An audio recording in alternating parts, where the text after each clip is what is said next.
just Peter Crone's perspective, is that we are here under the illusion that we're limited when we're not. And so the game is, how can you transcend these constraints with which you arrive to discover your own divine nature? This whole idea of victimhood, I think, is a really good example of where you become a hammer that perennially seeks a nail. Yeah. You're looking for victimhood. That's all it is. I kind of tongue-in-cheek once said, like Jesus, the Lord said, love thy neighbor as thyself. So it's a beautiful idea, but how many people do you know that love themselves? Like, without relativity, there's not actually a cognitive experience. And so that just sort of played into what I was already starting to write about and philosophize about. It's like, oh, unless there is diversity, there's no relativity. If there's no relativity, there's no experience.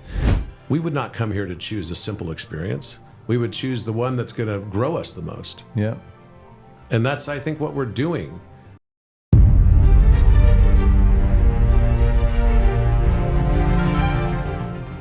Peter Crone. Yes, it is such a pleasure. This has been a few months in the making. For sure. I'm so excited. I got so excited about what you do and who you are after I saw the podcast you did with Aubrey and Vailana. Yes. And how you literally and beautifully were able to help both of them, but in particular Vailana, become so vulnerable. Yeah. And honestly share something so openly that I thought, I have got to reach out to him. And then our paths crossed anyway at some party that we were both at up in Topanga area. Yeah. And so thank you for being here with me. Thank you for having me, my friend. I've been looking forward to this conversation. Big fan of your work. Likewise. So let's dive right in, because first of all, for those that don't know, Peter is a lifestyle guru, which I'm like, I was thinking to myself, how did he get that as his name or his title on the Google, banner, which was kind of interesting. Because that's not probably Google had me as an actor forever, which is an actor. Yeah. Oh. So again, it just sort of points to the fact that just be cautious of what you believe. But that's why I came up with the moniker, the Mind Architect. Because, yes, I saw that Mind Architect. I really love that because I'm totally all about Hermetic wisdom, and the very first principle of Hermetic wisdom is really the universe is mental. Yes. So the Mind Architect is something I really, really liked. Yeah, I'm sort of doing tenon improvements for your skull. Yes, there you go. There you go. Well, let's get in. Yeah. So, so you are, a coach, a lifestyle guru, mind architect, you're all these things. Mm-hmm. But I'd like to know who you are just as Peter. Sure. And you started telling me this story that I was completely enthralled by. Yeah. That at the age, well, first of all, we're the same age, which I was I always like to meet people that know the same music from the same period. And I grew up in the UK also. Okay. I left when I was 14. Where were you in the UK? In Cambridge. Oh, in Cambridge, beautiful. Yeah. That's a nice area. Yeah, and I really liked it. Yeah. And, I mean, the weather wasn't the best in certain parts of the year, but, no. I got a chance to see all of Europe when I was very young. I was still just young. And then we moved to Nebraska, and I was really, really missing England. Even though Nebraska was a fun experience, I had to lose my English accent. That's quite the contrast. In favor of Cornhusker football. Wow. There wasn't much to do in Nebraska, but I'd already gotten to see pretty much all of Europe at a young age. That's quite the juxtaposition to walking the streets of Paris or Milan and London. Yeah, it was a big different juxtaposition. Totally different architecture. But, I loved it because it forced me to learn how to become adaptable. Mm-hmm. Yeah. And change to the environment a little bit. And, I think we're all kind of going through that right now as the environment's changing so fast. I'm not sure what's changing faster, people or the environment. And it's such an interesting, and I don't necessarily mean the natural environment, although that's certainly a component of it. Mm-hmm. I kind of mean just the world societal environment that we're all experiencing this massive shift right now.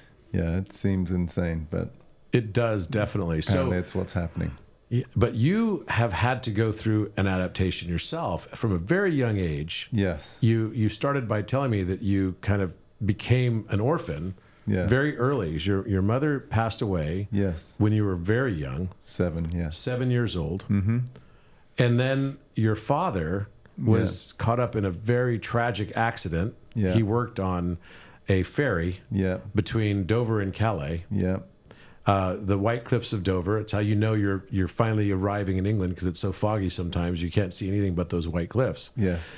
And so your father was an engineer that was on that boat and Correct. caught in a tragic accident that unfortunately claimed several hundred lives. Yeah. Yeah. And so here you were at 17 years old, an orphan. Yes. What was that like? Something isn't right. The ease of modern digital communication comes with costs. What are these colossal technology companies doing with our words, with our energy, and with our very beings? Can you imagine an event horizon where they use against us what we unknowingly gave? Orion emerges as an end-to-end quantum secure messenger that places the freedom of expression back where it belongs, with the people. More than a platform, it's a movement to reclaim your voice and freedom, a movement of people with profound ideas and a deep desire to help the human race. Let's get back to communicating meaningfully in our lives. It's time to rise above the surveillance, the shadow bans, and the censorship. It's time to free our voices. In a time when free speech and assembly are absolutely necessary, Orion stands tall, ensuring that you can free your voice.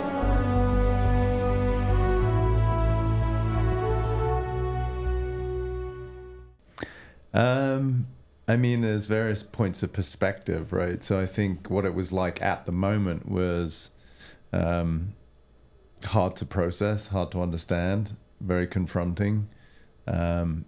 Subsequently, as I've matured and aged, I can look back with a different perspective and understand the mechanics of how life unfolds and the different karmas that we're all here to play out. So that gave me different insight. But when I was there, I can remember distinctly standing in my bedroom that I'd grown up in as a kid by myself. And it was not just I was standing in the bedroom by myself, but I was by myself. And I put emphasis on that because the work that I do, as I said, create the moniker, the mind architect. I'm certainly not a guru. I don't particularly like that. The word itself is powerful if you understand its meaning, right? Yeah, guru just means dark and ru means light. Yes, so it's light and dark in balance. Yes. But I certainly don't claim to be an expert. I'm simply a walking perspective, as I tell people. So, but standing there in that bedroom, I had the visceral experience of being alone. And in ways that I didn't fully fathom at the time, because I just couldn't. I was 17 and my mind was obviously overwhelmed with the shock. But what I realized is it did set me up for an incredible amount of compassion to understand that I would assert the predominant roots of suffering that humans experience is within that same context, right, of experiencing the illusion of separation. Mine was visceral, right, meaning I'm literally alone. But where people struggle with what we might call their persona or their ego or their identity is by its design a separate entity. So while I was standing in that suffering, real deep pain and sadness of the tragic occurring loss of my father, I later realized I didn't lose anything. My dad died, and that's a distinction itself. I think what it allowed me and it affords me now is when I'm with people and I hear their stories and what they've been through and their traumas and their trials and tribulations is that I really get the suffering of the separate entity that they think they are, that is itself the cause of the suffering, not the events they've been through. They're simply the catalyst to turn on the suffering. So that was, the juxtaposition of one being in the pain and then subsequently, with a lot of knocks along the way, realize, that actually set me up to be incredibly patient and compassionate for people in the ego and the illusion of separation and their aloneness, if that makes sense. Interesting. So let's unpack this, what you're saying about suffering being associated with our perception and judgment of separation. Yeah, so, I write in quotes. I'm writing my first book, and for whatever reasons, language comes through me in these distinctions and these sort of little sutras of insight. And so I say, as long as you think you're a separate entity, then you have no choice but to try and survive. It sort of becomes a physical phenomenon, right? So if who you are for yourself is I'm separate from the whole, which on the relative level as a human seems pretty evident. You're over there, I'm here, right? We're obviously separate. But the idea of ourself as a separate entity that's not held by the whole, then it's through the second law of thermodynamics, any entity that is by itself is prone to atrophy. It's gonna struggle. So we're trying to survive from that perspective. It's not until such time that you realize, oh wait, I'm not separate, I'm held, whether you call it the divine God, the absolute, then that suffering can dissipate.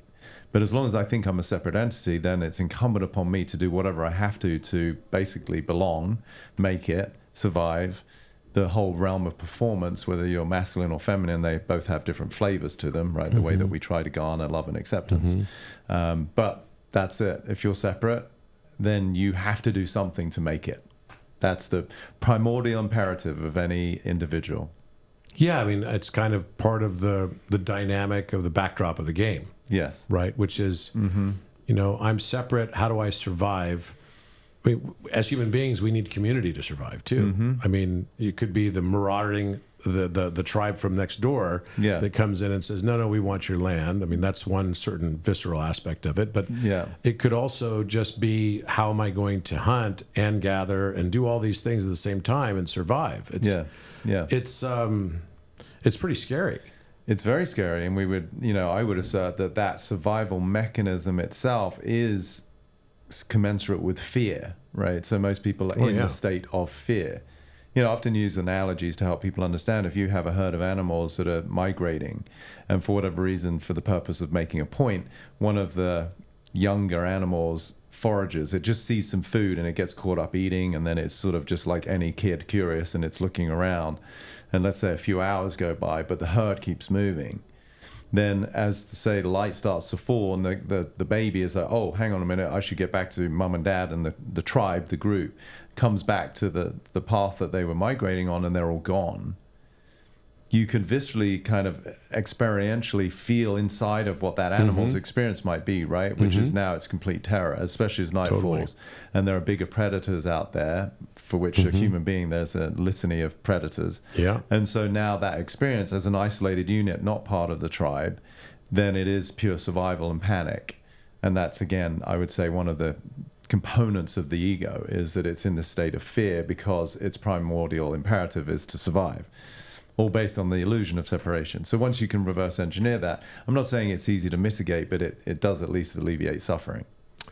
Well, I guess, I remember, I kind of had this funny story. In 2017, one of my friends went to Nepal. Okay. And he came back with a gift for me that is in the office upstairs. And it was a Buddhist wheel of life. Okay. And I left it in my car. I hadn't even opened it yet. It was wrapped and everything. I had no idea. It was in my car for like 6 months, I'm embarrassed to say. I just forgot. And then my dad came to visit, and we went to play golf together. And so I had to take it out of the back of my car. I had a Tesla then. And, I was like, oh, yeah, I forgot. I can't put, all my golf stuff in there. So I had to take it out. And I decided to, open it up. Yeah. Right? But the same week, before I'd even opened it up, something else kind of happened, which was I started getting this kind of premonition or feeling or whatever, something that I should write down this aspect of separation, which was that I felt like we go through this cycle of life, and I was associating it with music, and the cycle of life starts with our separation. That's our perception of separation. And then we go through what I would consider would be like the 7 deadly sins, right? Until we get to the middle part of our lives, and then we start to practice the 7 virtues. Yes. Right? And so, starting off from separation, then your ego is formed, right? And then you start to experience things like, in order to survive, you have to figure out what my separation is going to be. And so I have to figure out how to feed myself. And then I start experiencing, the opposite of feeling not enough food. And then you get enough food, you get gluttony, right? You're getting all these things that the vices, right? Sloth, lust, right? And so you go through your life until you get to the middle part of your life, and you've experienced all of those deadly sins. Yeah. And then finally you have this catharsis, which is sort of like the hero's journey, the crisis point. Yeah. Right. And then hopefully if you make it through that and survive it, you've lost your mentors along the way and all that stuff. And then you end up with the upswing of the hero's journey, which starts with kind of this notion of being able to visualize, go beyond and find an at-one-ment or atonement. Right. And then you kind of hopefully get the gift from the goddess, and then you come back with the elixir of life, and you're back to oneness. Yes. And that's the arc of our lives. So there's a male arc, which is this descending male arc, and an ascending female arc. So what I figured out was that I made this whole geometric form of this with 14 sides, and there was also a pentagon inside of it and a pentagram inside of it. And it was like, this is this whole thing returning to oneness through this hero's journey. Yeah. And so I didn't even associate the two because I didn't know what was in the back of my car. And I'd just drawn this thing and finished it and published it. And, I wrote a whole thing along with it. I'll give it to you as well. I'd love to see it, yeah. And I opened this package in the back of my car to get enough room for the golf clubs and everything from me and my father. Yeah. And I realized that it was a Buddhist wheel of life. Uh-huh. And what I'd been drawing for the last 2 weeks prior to that, and articulating this concept of how separation becomes the foundation of us moving into a lifetime of scarcity, and then realizing that the abundance can only come from within. And by realizing and finding ourselves, and I realized that what I had drawn was the Buddhist wheel of life, and what I'd gotten in the back of my car that had been there for 6 months was the Buddhist wheel of life. Yeah. When I unwrapped it. Wow. And it was kind of one of those moments like, wait, how could that, did I just get it by osmosis or something? And that's when I started realizing, I think that's when I started kind of figuring out, wait a minute, maybe what we perceive as separate from us is not separate at all, and it's just a reflection of what's inside of us. And so if I took it from a physics perspective and I said, okay, we all have a spectrum of color. This carpet's tan, but it actually is absorbing the opposite color of the tan, which is kind of a blue, gray, hueish color. Okay. And it's not separate. And what we consider the darkness is the absence of light is not really the absence of light. It's just the absorption of light. So in that context, there can be no white light incandescence without darkness that is being absorbed somewhere, because that's just a reflection of all colors, white light. And darkness is the absorption of all colors. So I started realizing maybe what we're really living in is not a universe, but rather a U-inverse. And all the things that I think are separate from me are actually all the judgments that I've made of myself that I didn't necessarily want to be as part of me. And then everything I'm judging is attracting in the world around me. Yep. Until I no longer judge everything I attracted. Absolutely. And the realization that I'm not really separate from it. Yeah. Even the weather. I had the realization last week that what I'm experiencing in weather around me is impacted by what is inside of me, my emotional state.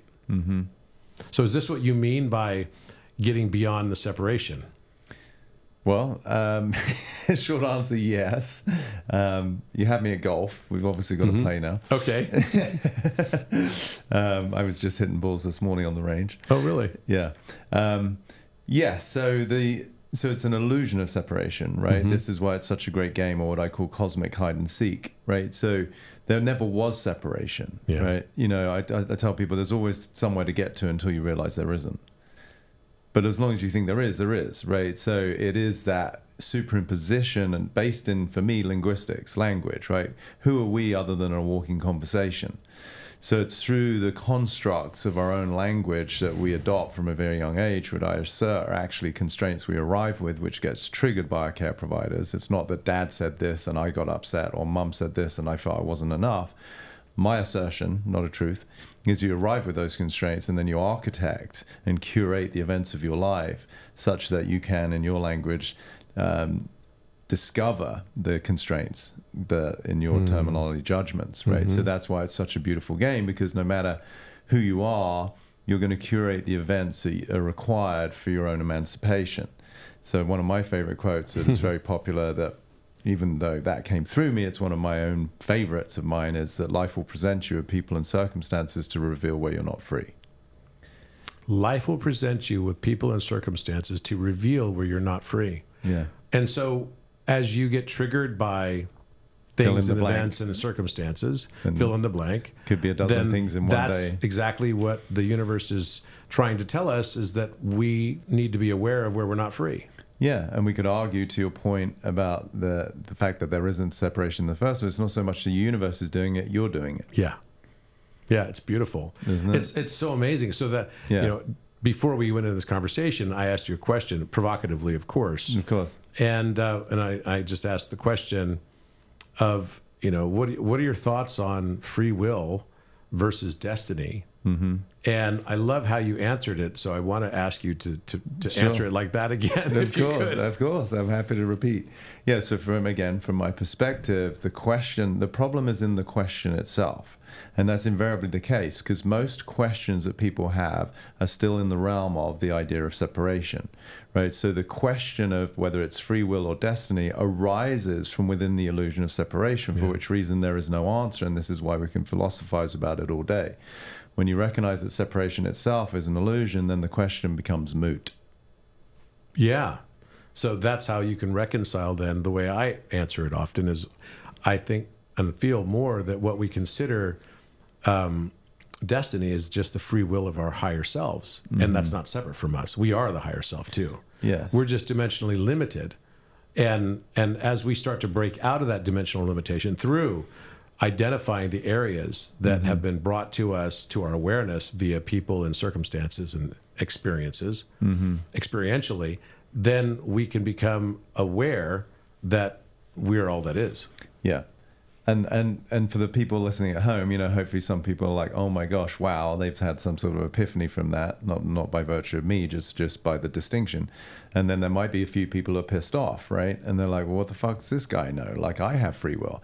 So in either case, you get to recognize your reaction to people and circumstances that life is presenting to you where you're not free. Because I just said something.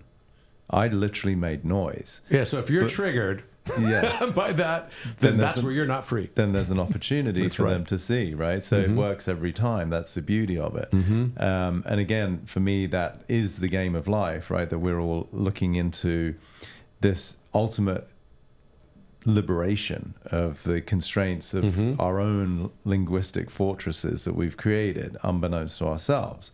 So that's why it's such a great game, because these blind spots or these subconscious narratives, these constraints and contexts that I refer to, you are aware of the conscious thoughts you have, that you're pissed off at your boss, or you're having an argument with your spouse, or your kids are driving you crazy, or whatever that you're aware of. But the fundamental foundation upon which the genesis of those thoughts come is the blind spot, which is life asking you to be revealed, right? So that's where the freedom comes, is on the other side of that. And that to me is why it's such a great game, because everyone's reaction is appropriate for the current perspective they have. It's not necessarily to be condoned. There's obviously a lot of abhorrent things that go on in the world based on the same illusion of separation, that you feel that you can harm another, a child, an animal, or whatever it is. That's because of somebody's ignorance, right? Not ignorance in terms of a judgment, but not knowing. So in the realm of cause and effect, where one thing leads inextricably to the next, you start to see it's no different than a movie. You sit in the theater to watch a movie on the screen that you've never watched before. And for your experience, it is that you see the unfolding of these characters and whatever the narrative and the storyline is. But in fact, the film, still typically 35 millimeter, is in the back of the movie in the projection room, and it's complete. It's done. And it can't go any other way than it did, which includes what I just said. Wow. So yeah. So I think one of the areas that people, because I say the same, very, very similarly minded things. We have a lot in common, including golf. Yeah, yeah. So, but the interesting part about it is a lot of people do get triggered, for sure, because I'd say there's a group of people that get triggered from the perspective that, exactly as you just said. What do you mean? I have my free will. Yeah. Right. And I was one of those people. I gave a TED talk on how to manifest with like intentional choice and all these things. And I would use my willpower to collapse a wave function to create an outcome that I wanted to create. And I got good at that. Yeah. So for me to just kind of realize, to surrender to the fact that, wait, so someone else is deciding, was the only way I could come to that conclusion is by realizing that I was the one deciding. And that decision itself wasn't separate from me. And the context then is just as you said, was like it's chicken and egg type thing. Why did you assume that you're separate in the first place? Yeah. And that was probably the big aha moment for me, where I was like, oh, okay, well, that's actually just me. So does that mean that every experience I have, I've actually chosen? Yeah. Yeah. Well, that's exactly a great what it line in the means. movie in The Matrix, right? I think it's the second or third one, and the Oracle says to Neo, it's not about making choices. You've already made the choice. It's about understanding why. Exactly. You already know if I'm going to take it? Wouldn't be much of an oracle if I didn't, But if you already know, how can I make a choice? because you didn't come here to make the choice. You've already made it. You're here to try to understand why you made it. So that's actually it shows up again in the Matrix Reloaded one, where he's asked to sit on the park bench by her, and she's like, "Go ahead and have a seat, rest your feet," and he's like, "No, I'll stand." Mm-hmm. And then like 20 seconds later, he just sort of quietly sits down, and she looks at him, and he's like, I decided to sit down," Right. And then she looks at him and says, "Okay, whatever," type thing, and he says, "But you knew I was going to choose to sit down." Yeah. And that the fact that you used the word there, I love the distinction between, at least again in my vernacular, is the decision versus a choice, right? To decide is to cut, to side, right? Insecticide, pesticide. Right.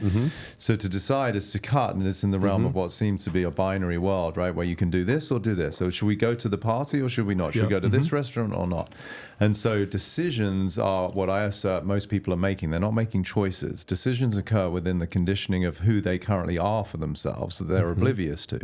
Yeah. So it's always a reaction. So whoever had, some sort of trigger and there was a perceived threat that this guy, Peter Crone, is telling them that they don't have free will. It's like, well, fuck you. It's like, that's not a choice. That's a reaction. Yeah. So it's a decision. Yeah, exactly. So until such time that you start to see the mechanisms of your own conditioning, then I assert there is no such thing as choice. It all becomes figurative. It's not literal choice. So that itself is a whole nother conundrum. There's an intentionality behind that too, right? Because you could have people that decide, right?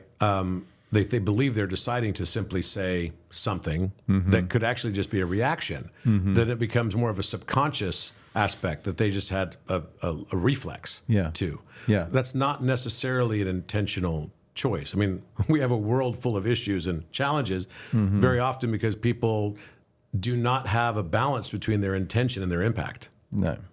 Right. That's when I worked in the business world and as an entrepreneur, as a CEO of a Fortune 500 company, I had to realize that the most important thing, and maybe a lot of people don't know this, the most important aspect for a successful leader is self-awareness. Yeah. And not realizing how your intention connects to your impact is probably one of the biggest challenges that people face in leadership. And do you know where I learned it? Actually, I when I worked at Bausch and Lomb, Warburg Pincus was the private equity fund that had recruited me, and so they decided to get me. As part of it, I was interested in getting an executive coach. So the coach I got was probably the world's most famous coach. His name is Ram Charan. Okay. Right, in leadership. He was the coach for Steve Jobs, for Jack Welch, for A.G. Lafley, the biggest CEOs of our era and time. And he's an interesting guy. He looks like Yoda, right? Yeah. Like this little short Is he Indian still guy. alive? He's legit a guru for like management. Right. Yeah, he's still alive. And What's his name? Ram Charan. Ram Charan. Yeah, Okay. he's written several books, and he's the guy that brought Steve Jobs back to Apple. Okay. Okay, and is credited with that, and he convinced the board and everything to bring him back. So he's got a lot of influence. Yeah. Like in the business world, a lot. And I remember meeting with him, and I was like, okay, so what's this gonna be like? Each meeting was $50,000, and it was maybe a couple hours, 2-3 hours. Right. Yeah. Right. So for 10 sessions, it was $500,000. So you're paying some serious bucks. Yeah. To get this guy, and I meet with him. He's got these bags with him. They're just like these small rollerboard bags. And I said, "Oh, let me help you carry." He says, "No, that's my living room." He literally lives on airplanes. He donates to charity all of the money that he gets, right? And such a fascinating guy. He's like Yoda. And so he comes, sits down with me, and after the first session, I was like, "What the heck do people pay this much money for?" Right. Like, geez. Tell me something I don't already know. Was that the experience, or? Yeah, but that's because I was clueless. Yeah. And what he did is the most valuable thing that I learned from him was how to perceive myself in a way that would be outside of myself. Yes. And so we created this. He created this matrix, which is like, here's how each person gets basically broken down into two different categories. So one is, are you strategic, right? or are you operational? Okay. Right? And this is how others perceive you. How do you perceive yourself? How do others perceive you? Okay. Right? And the other dimension was enabling, right? Or forceful. Okay. Okay. So someone who's like really on the ball, you know, like a Donald Trump, what is he? Is he strategic? You'd have to do a little bit more testing to know if he's strategic or if he's operational, because he might be somewhere kind of in between. Yeah. But definitely he's forceful, right? Definitely in the outside world, he would be perceived as more forceful. Okay. His style is like, okay, you don't like this, you're fired type of deal. Yeah, yeah. Right? So you would look at someone like Donald and you might say he's strategic and forceful. So somebody who sees him as strategic and forceful will always see themselves, right, in a certain light vis-a-vis that perception. Yeah. Right? And so you have to ask him, do you perceive yourself as forceful and strategic too? So then you've got these dimensions with which you can ask people, and someone who is the opposite. So let's say someone's operational and enabling. Okay. When they meet and encounter someone who's forceful and strategic, they will already have a list of biases Yeah. on what their experience is going to be with that person. Whether that's actually their true experience or it's warranted or not, Yeah. it's what they perceive. Yeah. And that's all that really matters, because that's their reality. We all have our own U-inverse, and Yeah. it's what we perceive. Yeah. So what I realized was that the way I perceived myself was not necessarily the way that other people perceived me. Yeah. So Absolutely. yes, there was an aspect of me that was definitely forceful and strategic. But at the same time, if you ask people on my team, so we do a 360-degree review around this, you ask people that work on my teams, they would all say, the people that worked under me, like I was responsible for, Yeah. they would all say that I was enabling and operational.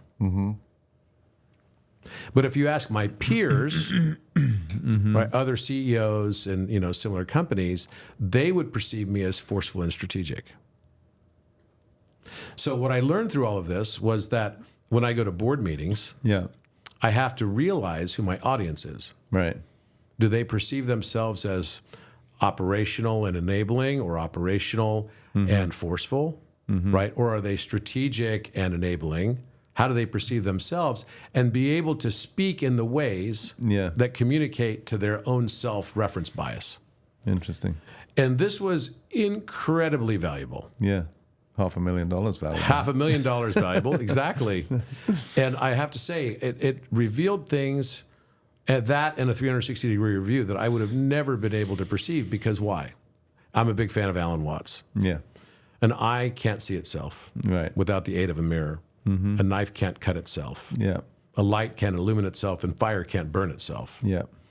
Consciousness cannot perceive itself Correct. as the conscious mind. It has to divide itself so that it can perceive itself. Yes. So therefore, the one divides itself into the many for the joy of perceiving itself through our unique eyes of perception, And here we are. and for the joy of becoming one again. Yes. So Yeah. this kind of way of recognizing our own self-perception, I think, is tremendously valuable. Yeah. And maybe that's what God or the universe or we are actually doing. We've created a game to gamify the whole role of perceiving the full aspects of ourselves, that could only be made possible by collecting the sum of all possible potential perspectives Yeah. that are entirely subjective. Yeah. To me, it all comes down to one word. I like how you said that. It was almost forceful, the way you said tomato rather than tomato. I know that's probably hard for you, but you're right. To me, it all comes down to one word.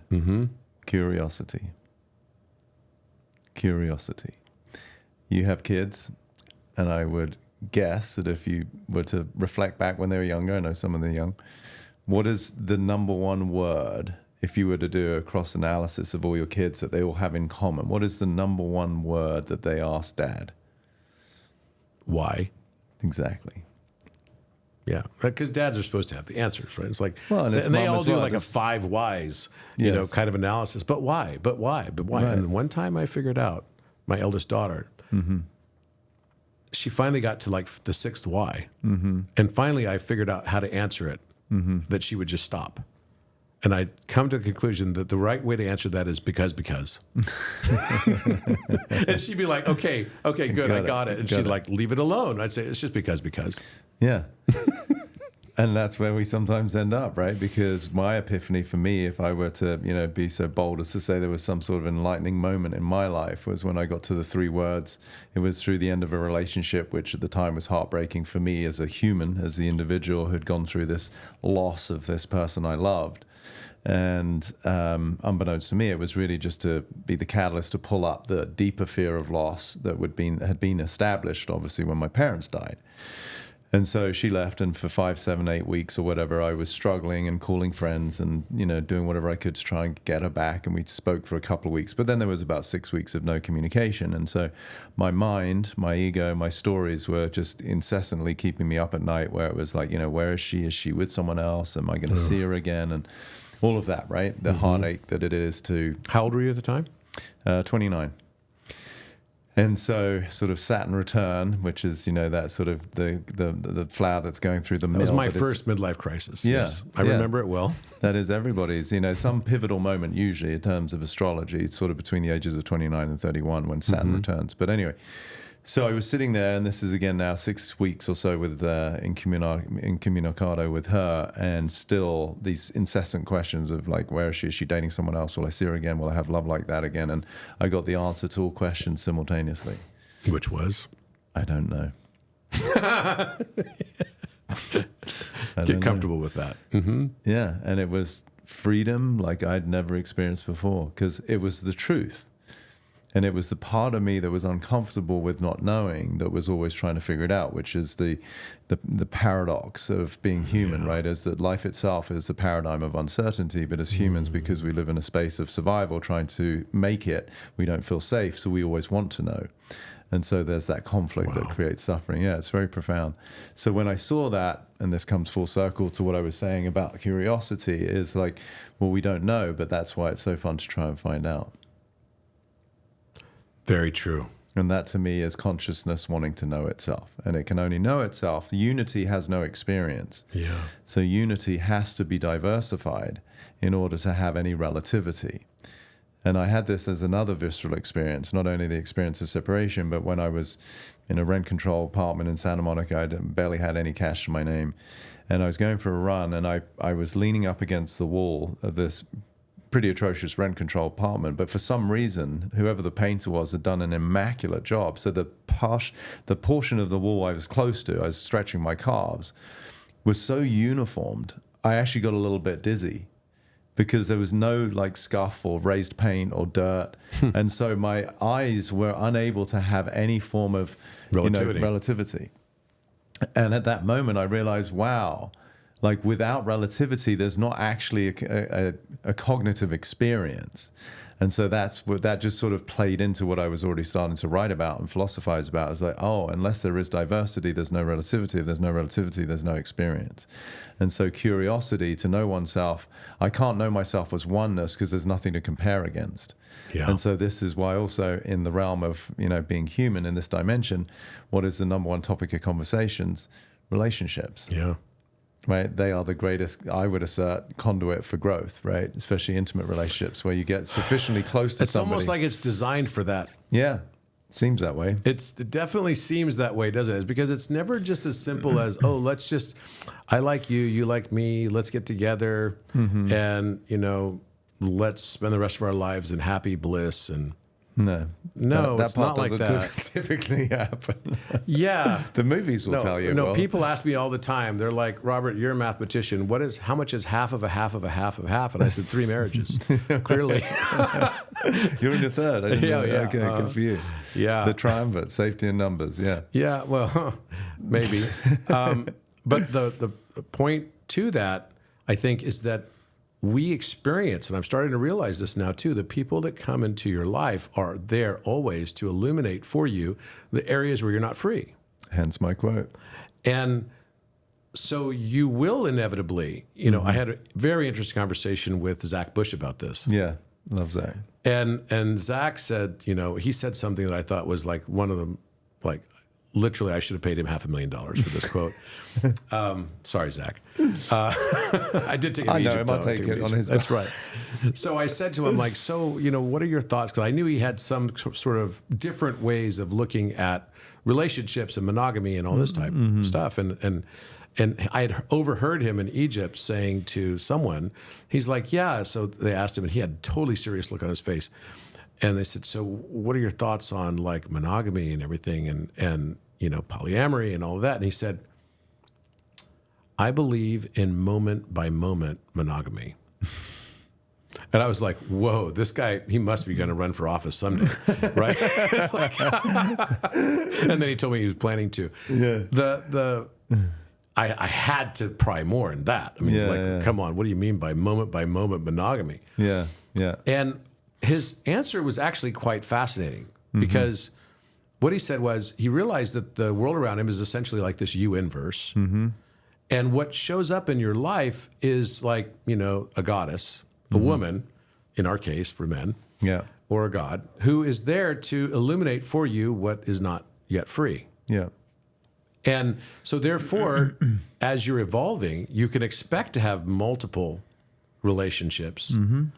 And your identification and affiliation with what the nature of those relationships is going to inevitably evolve as well, because it's almost like, okay, I'm going to be with this wonderful person until I no longer judge negatively the thing that she's meant to illuminate for me. Correct. And that ride might be a long, long ride. Yeah. And relationship, or it might not be so long. Right. It's not, one is not less beautiful than the other. Unless juxtaposed against the context that it should be a certain way, then you create suffering. But that's part of the backdrop of the game, right? So let's make sure that everyone is conditioned to believe that it should be a certain way. Yeah. But maybe we just need to change the way we perceive the world, and that's when the world changes. Yeah. And that's why, again, I have a very different take on what it is to be human, right? The real game for me is about liberation. It's not about amassing followers, money, having a family and kids, right? That's the human relative experience, which is all beautiful and have at it. But what is this dimension for, as far as I'm concerned, just Peter Crone's perspective is that we are here under the illusion that we're limited when we're not. And so the game is, how can you transcend these constraints with which you arrive to discover your own divine nature? So true. I mean, that's what I believe. I believe that we are all the higher selves that have decided to experience life beyond the didactic through experiential learning. And the way that we achieve that is just as you said, we have to divide ourselves so that we can perceive ourselves and create the relativity. And that division of us allows us to then live in a dimensionally limited avatar, because it never makes sense to create an avatar that was omniscient, omnipotent, and omnipresent. There's no fun in that game. Nothing to work on. Nothing to work on. No. So like moment-to-moment monogamy, as Zach said, it would be as asinine as telling a kid who's a gamer, or like, I don't know if your kids play video games, but most kids these days do. I do. You just saw one. I made it. Right, that exactly. I created. So it's like saying, it would be akin to saying, do you believe in just staying at one level in a video game? People are like, what the fuck are you talking about? What's the point of that? Exactly. Right? So the evolution is that as you garner whatever it is in terms of knowledge, experience, skills, attributes, qualities as the avatar, then you have to ascend to the next level where you face other demons, partners. Yeah, new characters in the game. Yeah, maybe some people are green and blue now in this game. And they usually have more refined skills or better ways of arguing or more subtle forms of manipulation or narcissism that you have to come up against, right? Now, that could equally be within the same person because it's not the same person. That's the thing that most people get confused about, right? They're caught in the idea of a relationship versus in the energy of relating, which is an entirely different phenomenon. Yeah, I mean, and that's what's interesting about us is that we all are entirely changed at least every 7 to 10 years, right? Every cell in your body, almost. That's just physiologically, That's right? just physiologically. But you could change. I mean, someone might hear something that you say or I say in this conversation, and they could instantaneously be a different person based on the new perspective that they've just garnered. Yeah, 7 years ago, I was a pharma CEO. Now I teach geometry. And probably don't have too much to do with pharma. And I don't have too much to do with pharma. No. So it's like, I often say that. I'm like, oh yeah, I was a pharma CEO. Yeah. You know, it's like I am an alcoholic type Right, thing. right, It's right. like Yeah. it's like a confession now. Yeah. You know, it's like, don't kill me. And that's where people, you know, for me, I sort of traffic in language and words, because for me, they're the kind of the containers in which we function, right? So if someone's walking around with a context of one that everyone can relate to, I'm not enough somehow, you know, which is one of the, what I would assert, the 10 prisons that we all have, then the I am not enoughness becomes a container in which we function. So within that, you can only make decisions. Either you are trying to overcome that, compensate, prove yourself, become a people pleaser, a perfectionist, or you buy right into it, Yeah. and perhaps you become an addict, you end up on the streets, or you sabotage your life. But either way, you're being defined by something that is inherently a constraint. And so I'm introducing people to the world that's on the other side of that, which is so fun. So that's really fascinating. So you said Yeah. something earlier that really stood out to me. Okay. And that is that, you know, we're living in this world of perceived, or the illusion of limitation, when there actually is no limitation. And I've always believed that too. You know, one of the things that I've always kind of like repeated back to myself and to many, many other people is that the only obstacles that are real in this illusion are the ones that we persistently believe. Correct. Yeah. So consciousness can only expand to the volume of our belief cage. Yes. Exactly. And so the purpose of being here is to consistently break down and unlearn what we have learned to autonomically start to believe Yeah. of what those limitations are. Yes. And that's the only way that our consciousness can expand beyond the boundary of those belief systems. Yes. It's a constant breaking down, and that can only happen through experience, through experiential learning. So the Trauma, people we meet, insight, inspiration. Yeah, Yeah. there's different ways that you could start to see, okay, I'm living in the confines of a world that I wasn't aware of, right? Because we become so familiar with it, it's normal. But it's not actually what's available. And that's very, very different. Just because you think that's who you are. The you that you are for yourself is the way that I phrase it, because people talk about limiting beliefs. It's not so much a belief. A belief is something you're aware of. It's who you are for yourself that gives rise to the genesis of that belief. That belief's appropriate for the current iteration of you. But it is a limiting sort of construct that you are, until such time that you see it, you get exposed through inspiration, a workshop, a podcast, trauma, someone leaves you, grief. You know, there's a myriad of different ways that can be triggered to go, oh my gosh, I have for a decade, 3 decades, 5 decades believed that who I was unlovable. And I've got the evidence for it. But it's not actually a truth. It was my relative perspective.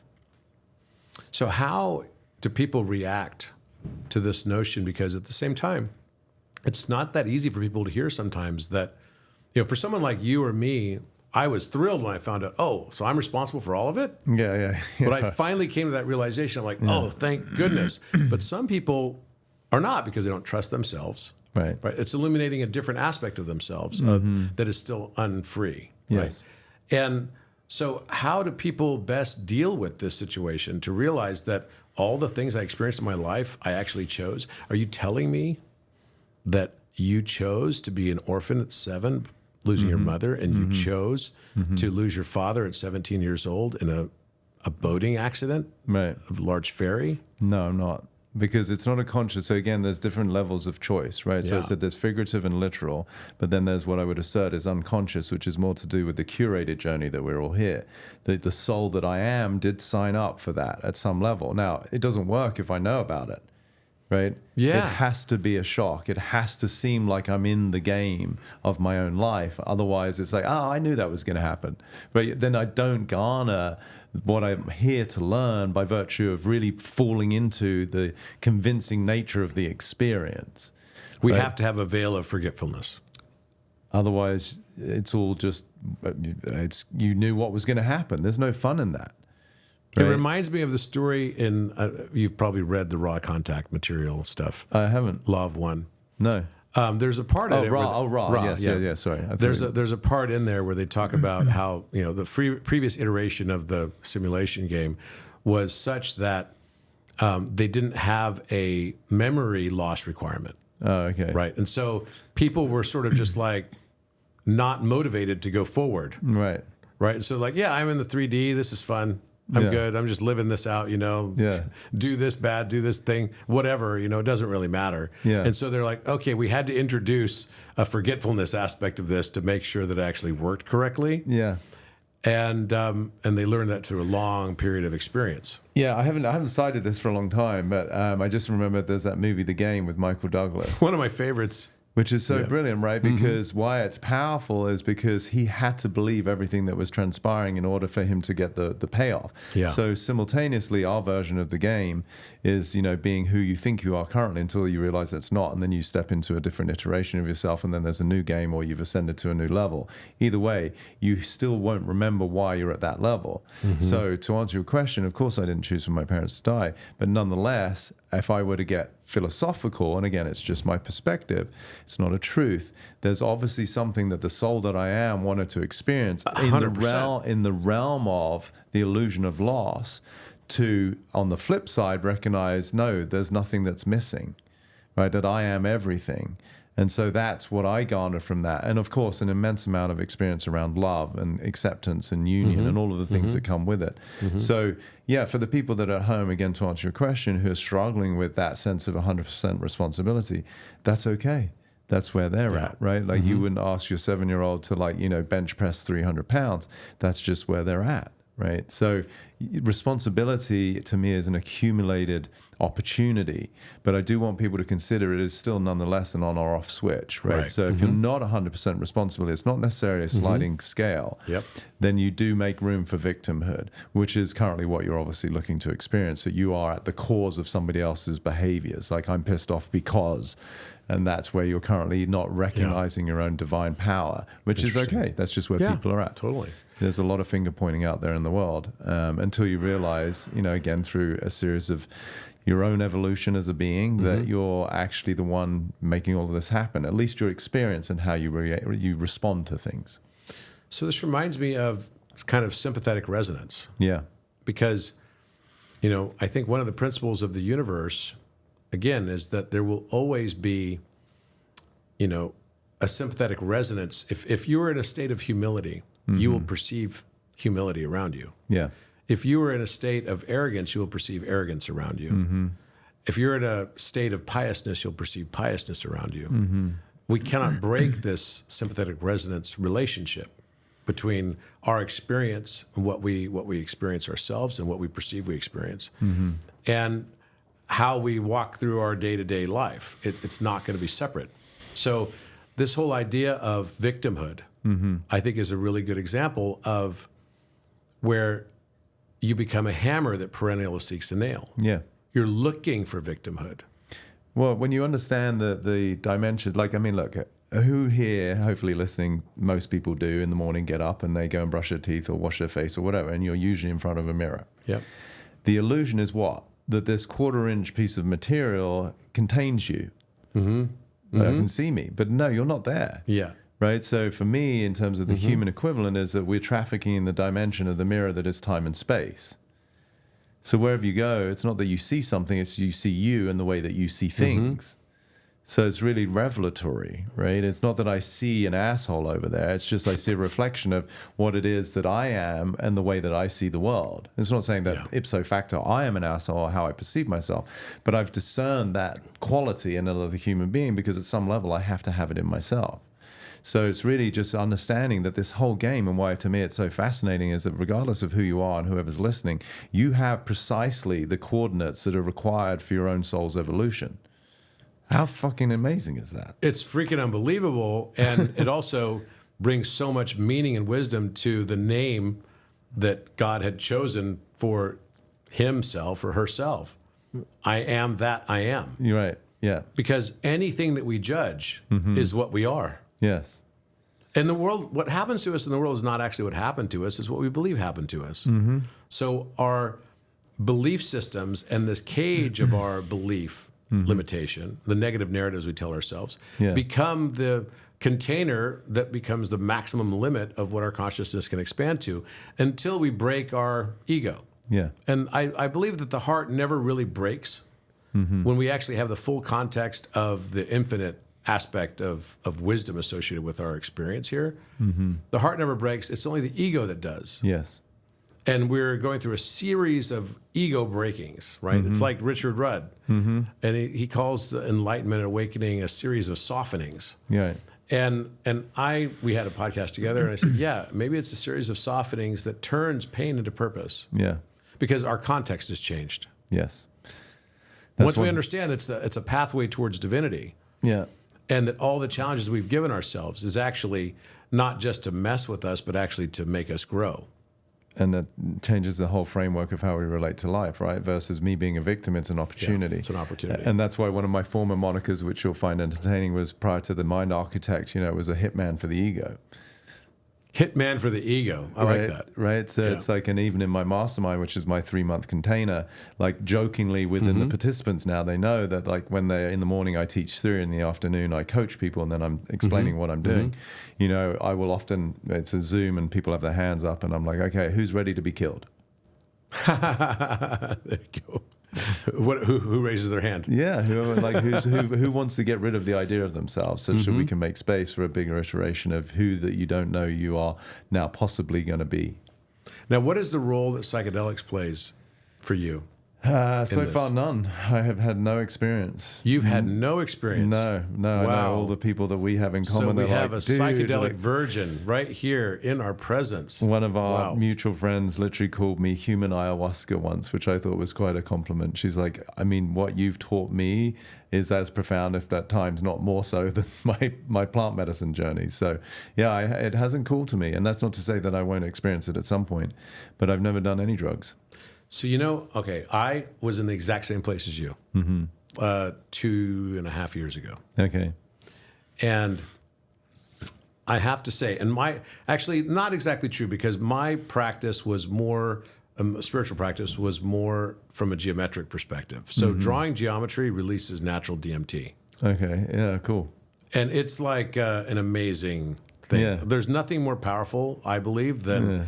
a meditative practice using geometry. That sounds very cool. But architecture was a very consciously chosen, addendum to the mind part, because when I was young, I always thought I was going to be an architect because I love that sort of precise. Oh, you'll drawing. love this then. Yeah. You'll love it. So one of the things I love to do is I take a 24-point circle, like a 24-hour clock, and then connect every dot to every other dot. Okay. It looks like a mess of lines. Like it's really difficult to see anything inside of it because the noise ratio is so high. Yeah.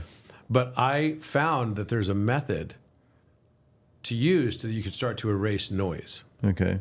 And that through this, you can expand your perception of pattern. And by expanding your perception of pattern, you can see the patterns in your own life much easier. And also, you can start to see the patterns in the world around you that's coming to you from your you inverse. Those patterns that include the people and experiences and situations where you're being informed of what is still unfree. So what I would do is I would take this 24-point circle, draw all these lines, and have this total mess of stuff, and then I would focus my intention and my awareness on identifying the cube that's within it. Because there are multiple cubes inside of there. There must be all many. in different perspectives and everything. Yeah. It's like, but then all of a sudden the major one pops out. It's like it's got a highlight behind it. Yeah. And then you start doing the same type of stuff with all the other shapes. So the tetrahedron, the octahedron, the dodecahedron, the icosahedron, all the Catalan solids, all the Archimedean solids. And you can actually do all of them. And it's the best thing you can possibly do, I believe. Right, yeah. And so everyone would say to me, well, what about psychedelics, Robert? Don't you do, mushrooms or something? And I'm like, no, I've got more than enough just from geometry. Yeah. And I was downloading a bunch of like wild and crazy next level things sometimes. People would be like, whoa, let him be. He doesn't need to go down the ayahuasca journey. He doesn't need to do that. And then I tried mushrooms. Yeah. And wow. Yeah.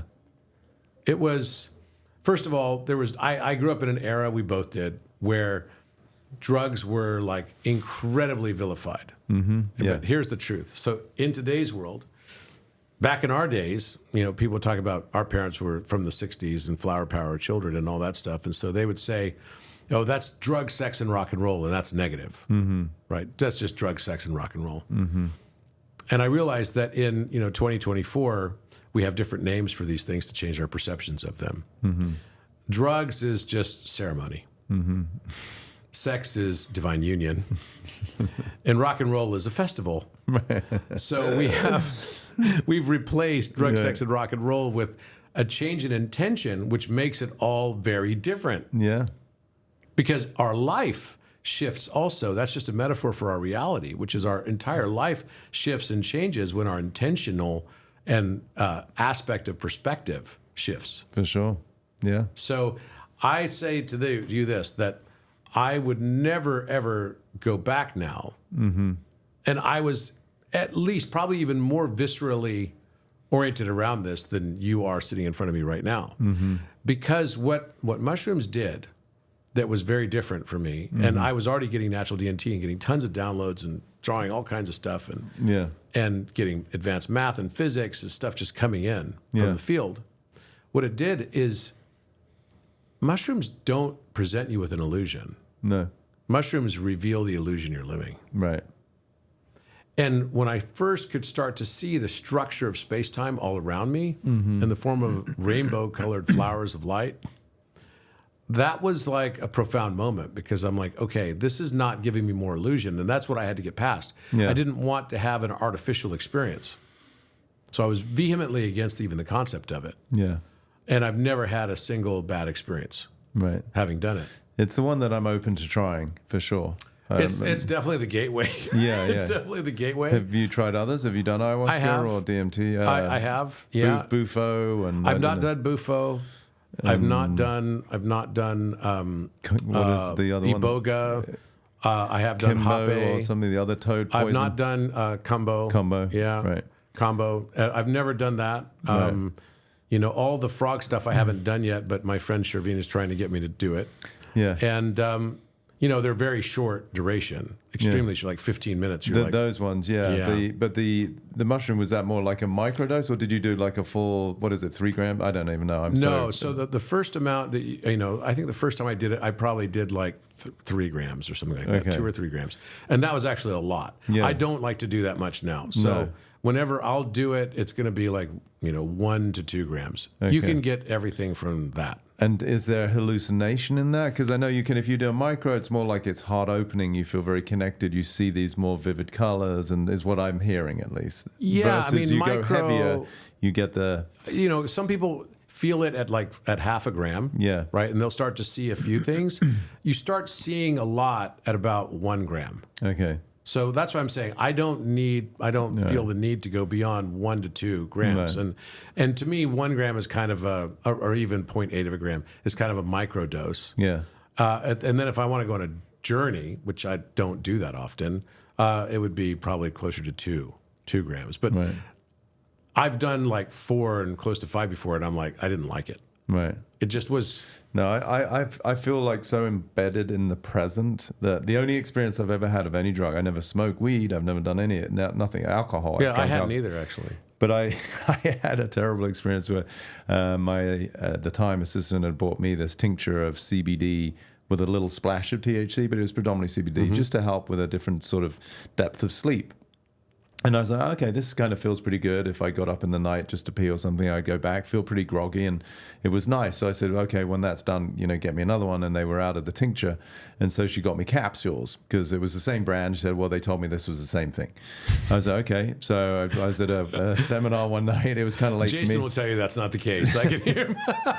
It was definitely not the case, because I popped this capsule. I got to bed, for me, pretty late, like 10:30, 11. And I woke up about an hour and a half later, and I was like, I was so disoriented. it was like I'd been drinking for days, and I was just spinning, and I went to the bathroom, came back, and it was a horrific night. And I suddenly found myself in the kitchen downstairs, and then I was nauseous, but I had no depth perception. And then I threw up all over the bathroom, and it was a mess. So that's my only drug experience, but it was 30 milligrams of THC. Yeah, that's gonna hit you pretty hard. I'm like, who the fuck is taking that? First of all, I've never been a fan of marijuana. No, it was not but fun. But mushrooms with a small dose, I hear it's very different. Is amazing. Yeah, I mean, I can give you a very solid endorsement. You will love it, and it will change your life. Yeah, I have no doubt. And it expands your perception because, like I said, it doesn't reveal an illusion; it reveals the illusion. Yeah. And then it stays because you have these neural pathways and synapses that end up forming as a result. So your ability to pattern recognize goes through the roof. Yeah. And so that counts for everything. It's not just being able to see geometric forms and being able, and the way that I mentioned to you, that's how I've discovered 40 new geometric forms. Is I look into this crystal ball of, it's called crystallography, of just these lines that are a mess, and then I start bolding out in its own, in every dimensional perspective too. Yeah. And you start bolding out entirely new shapes. Very cool. That have not been seen before. Yeah. Even Cray computers, they have Cray computers that all they do, supercomputers, looking for new geometric shapes, and they don't find them. Yeah. Right? So this is still the cutting edge of where our intelligence, I don't even like to use the term artificial, because maybe we are also artificial. I just said that we are avatars that are dimensionally limited by, what we're meant to and intended to learn about ourselves. Yeah, and I think there's different levels of intelligence, right? Like part of my background is in Ayurveda. I studied to become a practitioner 20 years ago, and that's steeped in so much wisdom. I mean, back in the day, the seers were literally feeling your pulse, and they could tell you everything that's going on in your body. And a Vajra, a good doctor today, can still do that, which is, it's like, for most people, it's just pure magic. But like we talk about buddhi, which is more discernment and intelligence, like buddha, and then amankara, which is sort of the knowing or the ego, right? So there's different levels of discernment. I think it's really the intelligence from the inside that we could call the intuition that helps to kind of like a chick from inside of the egg break the spell of illusion from the inside. And then we have the external world that we curate, the people and the circumstances that help chip away ultimately those constraints externally. So I think intelligence is something that people misunderstand with sometimes knowledge versus discernment and awareness, right? To have intuition, to see, oh, hang on a minute, I'm 30, I'm 40, I'm 50, and there's this pattern that keeps repeating itself, with relationships, and I'm the consistent theme, so maybe I might want to look at something. I'm the common denominator, right? And I think that's a very, very astute point you're making, because, for me especially, I think one of the biggest shifts was a heart opening. So the heart opening that accompanies, it's almost like, I'm convinced of this, the entire world should be on mushrooms. Yeah. Or should at least try it. Right. Because it's like a mycelial network. It's almost like intended for us to do. Right. And we've sort of denied it or something. I don't know. Yeah. Because then you get more connected to the earth. You get more connected to, it's like the mushrooms are intelligent. Yeah. They are propagating this different philosophy and different way of looking at the world. And you could say that maybe throughout history, all the things that later became, philosophical, major, points of inflection within human learning and perspective and consciousness have been maybe catalyzed by these intelligent mushrooms. I'm sure. Right, and this mycelial network that gets formed out of it. And it really opens your heart dramatically. Yeah. And so you no longer depend, it helps you, for someone who, like me, is very left-brained, objective kind of thinker. I needed proof, and I wanted to see it all. Seeing is believing. Until I finally learned it was believing is seeing. Yeah. But for me, what it did is it really opened me to realize that my heart is a better guide than my thinking. Absolutely. Yeah. And this is what I've called heart-brain awareness. And I think that's an ultimate aspect of how we can take, what we know, this is me. Yeah. What I know I don't know, maybe my subconscious mind. And then there's a whole other category, I don't even know what I don't know. Yeah. And the only thing I'm sure of now is that the more I learn, the less I actually know. Yeah.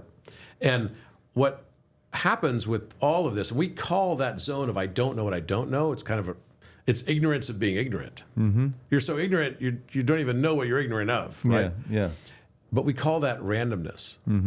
We call it entropy. Yeah. And that's really just a word for our ignorance that we don't know that we don't know. Yeah.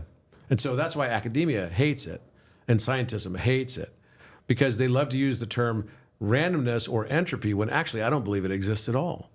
What we call entropy is really just the random it's randomness is what we call the thing that we don't know or understand yet. Yeah. It doesn't mean it's not pattern. It doesn't mean it's not divine. It doesn't mean it's not absolutely holding within it all these incredible answers for humanity and for who we are and remembering who we are. Yeah. I mean, so, I highly recommend mushrooms for you because I do think if you're going to do one thing, it's the one thing I have never been sorry to recommend to anyone. Yeah. Yeah. No.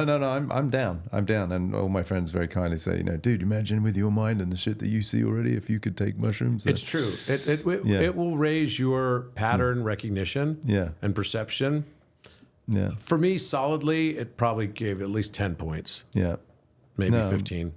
Got to find the right source, but I'm game. Well, I can definitely make that happen for you. can figure that out. I know a guy. That's right. I know a guy. Exactly. Yeah, this is why, again, like I feel like the whole process of life is what I call revelatory, right? Like we're taking that which is unknown. I mean, Freud had that quote, I think, or no, maybe Carl Jung, and I'm paraphrasing it terribly, but something along the lines of, you know, until we make the unconscious conscious, we'll call it fate, you know, sort of. And it will direct our lives, and we'll call it fate. Yeah. Yeah, no, absolutely right. So, well, you're working on so many different things right now. You have your courses and everything online. Yeah. Can you tell our viewers about, you know, how they can find you? And Sure, I'd love to. I mean, my online stuff is just my name, petercrone.com.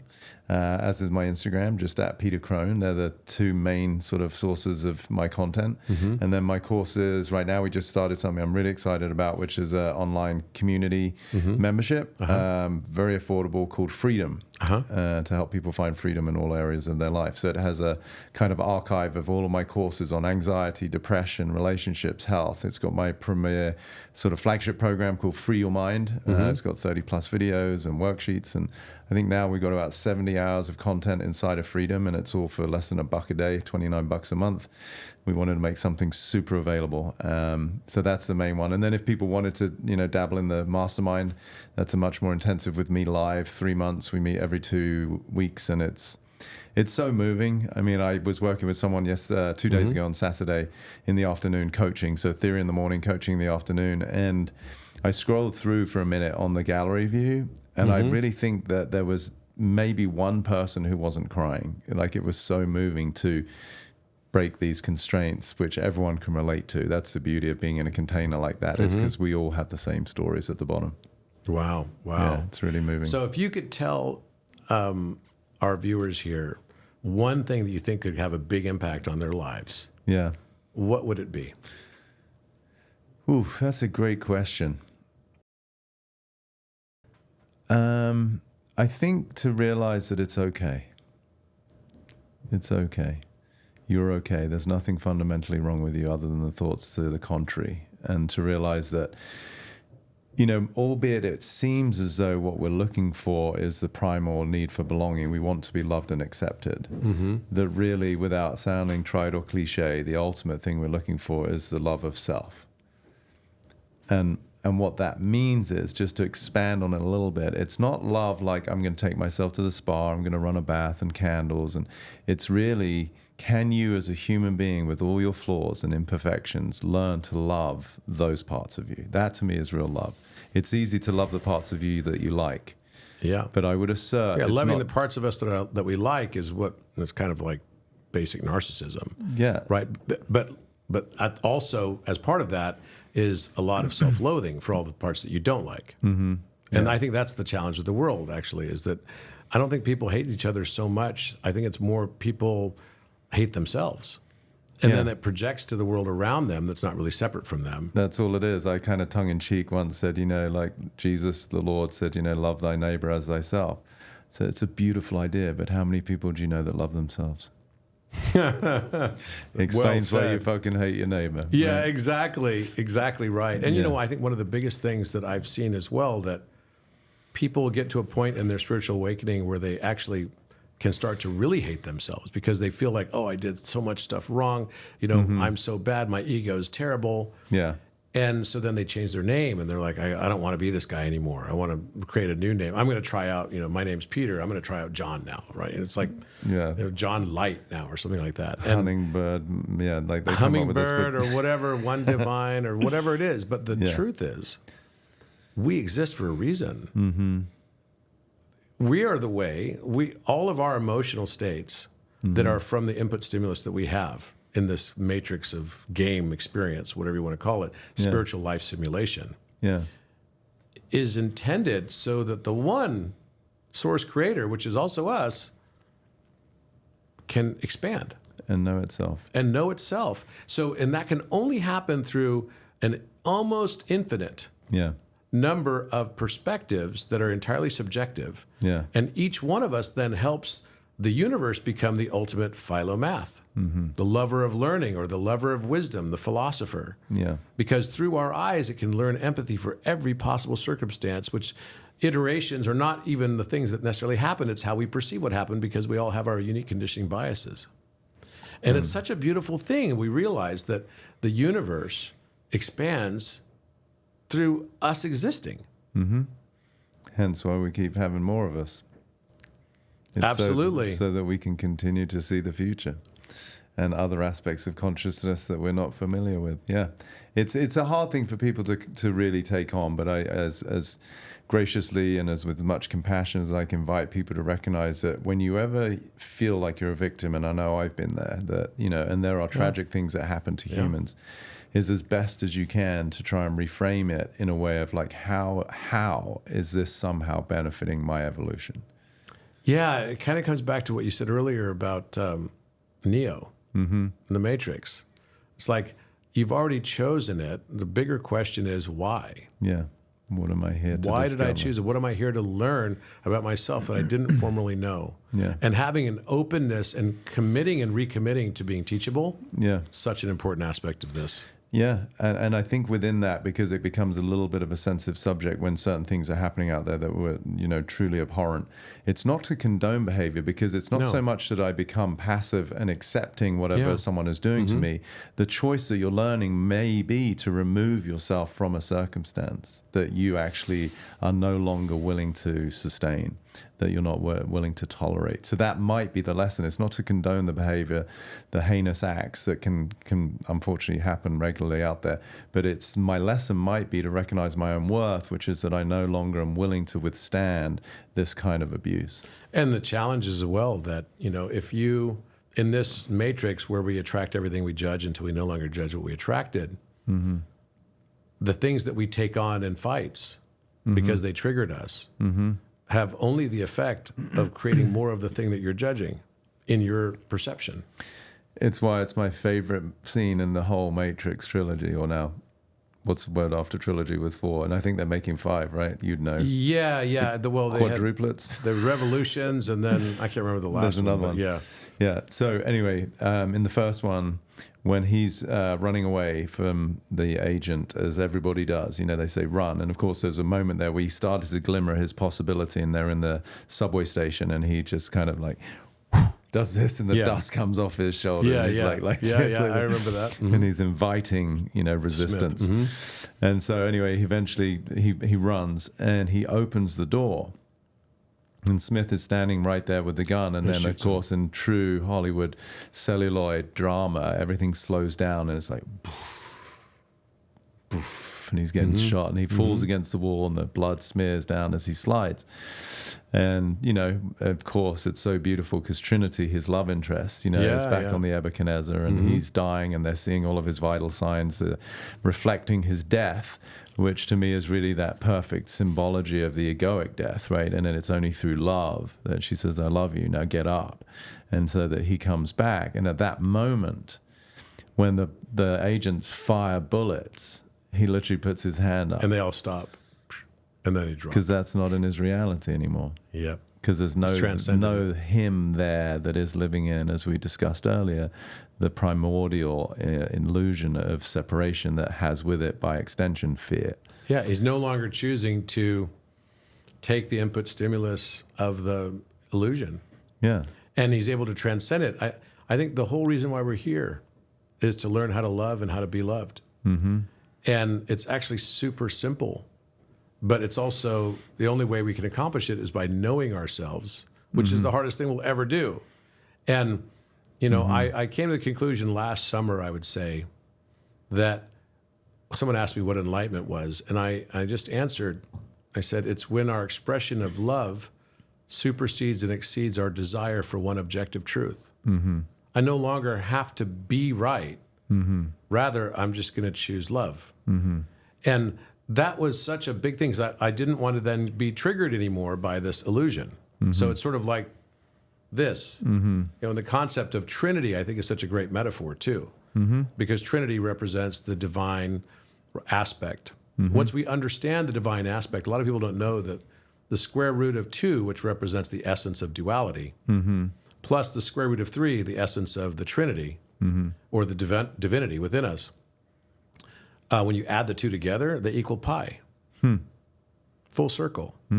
So suffering from duality and separation and judgment becomes whole when we finally understand what the notion of the square root of 3 is, the Trinity.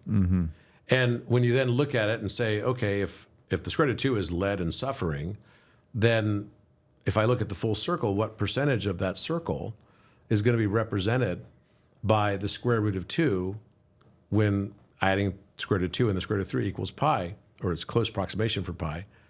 And what I found was that the amount of the circle that becomes the suffering or the difficulty or the lead turns out to be 161.816 degrees, which is a double phi palindrome. 161, 1618 is the golden ratio. So by having the context of the Trinity, lead turns into gold. The suffering, all the difficulty, then we can transmute all those things that when we didn't realize we were doing it, we don't even remember the easy teachers in school. We remember the hard ones. Right. We remember the hard situations, the teachers that pushed us or the coaches that pushed us the most. Yeah. We would not come here to choose a simple experience. We would choose the one that's going to grow us the most. Yeah. And that's, I think, what we're doing. And thank you for your work to help people to see that, because I think it's such a beautiful thing when we can start to see ourselves and remember who we are and why we're here. Yeah. And fall back into this, I'm here to learn love. Ultimately. And that's also an acceptance in and of itself. And it includes all of the part of us that we don't love. And that's the real challenge. That's the key. Yeah. Learn to love it all. People say, how do we escape Earth? And I'm like, dude, you don't escape Earth. The way that you transcend and move forward in this game to the next level, just as you said, everyone should want to go to the next level, is by learning to fall in love with it just as it is, entirely and completely. Yeah. And once we do, because we learn through opposites. You know, if I'm here to learn unconditional love, I'm going to experience over and over and over again in my lifetime. My program is going to include a lot of experiences of experiencing conditional love until I no longer judge negatively the conditionality of love. Yeah. And once I finally accept that, it's tantamount to me accepting all these aspects of myself that maybe I don't consciously accept, or maybe I consciously or unconsciously don't accept about myself. But once I finally do, then that's when I can finally start to express love in a way that supersedes my desire to be right. And that, I think, is such a powerful transcendence of turning the earth into the paradise that it can be. And the only obstacles that are real in this life are the ones that we persistently believe. Yeah. So if we change the viewpoint, that's what I believe, of what is possible, then the world changes. It's one of my favorite quotes by Proust. He said, "The journey of true discovery lies not in finding new lands, but in looking through new eyes." That's beautiful. The journey is, it's Proust, right? Yeah. So Proust. Yeah, I have a whole book of his stuff. So say it again. The journey Of true discovery lies not in finding new lands, but in looking through new eyes. Well said. Thank you so much, Peter. Thank you. It's Very great to be profound. with you, my friend. Absolutely. Really Thank you. appreciate it. We'll see you next time on Think Tank.